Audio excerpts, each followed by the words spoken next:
ॐ श्री साईनाथाय नमः। ॐ श्री साईनाथाय नमः। ॐ श्री साईनाथाय नमः। ॐ श्री साईनाथाय नमः। ॐ श्री साईनाथाय नमः। ॐ श्री साईनाथाय नमः। ॐ श्री साईनाथाय नमः। ॐ श्री साईनाथाय नमः। ॐ श्री साईनाथाय नमः।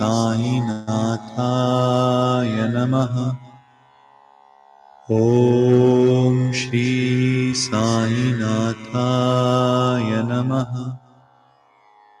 ॐ श्री साईनाथाय नमः। ॐ श्री साईनाथाय नमः।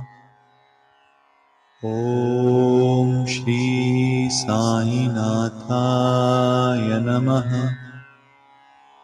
ॐ श्री साईनाथाय नमः।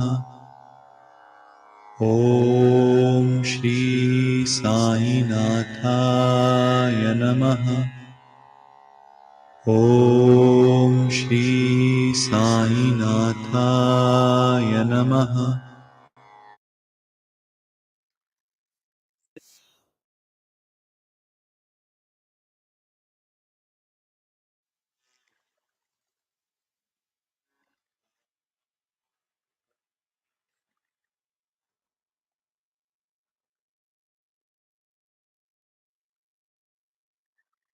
ॐ श्री नाथाय नमः। ॐ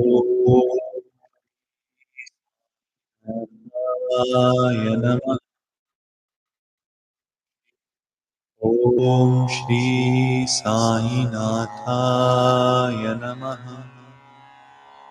ॐ श्री साईनाथाय नमः।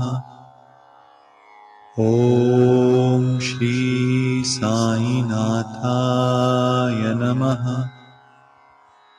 ॐ श्री साईनाथाय नमः।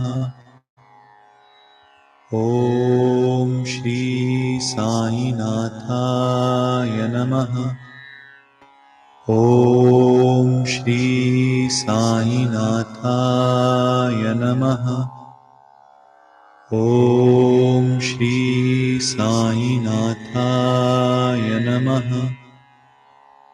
ॐ श्री साईनाथाय नमः। ॐ श्री साईनाथाय नमः। ॐ श्री साईनाथाय नमः। ॐ श्री साईनाथाय नमः। ॐ श्री साईनाथाय नमः। ॐ श्री साईनाथाय नमः। ॐ श्री साईनाथाय नमः। ॐ श्री साईनाथाय नमः। ॐ श्री साईनाथाय नमः। ॐ श्री साईनाथाय नमः। ॐ श्री साईनाथाय नमः। ॐ श्री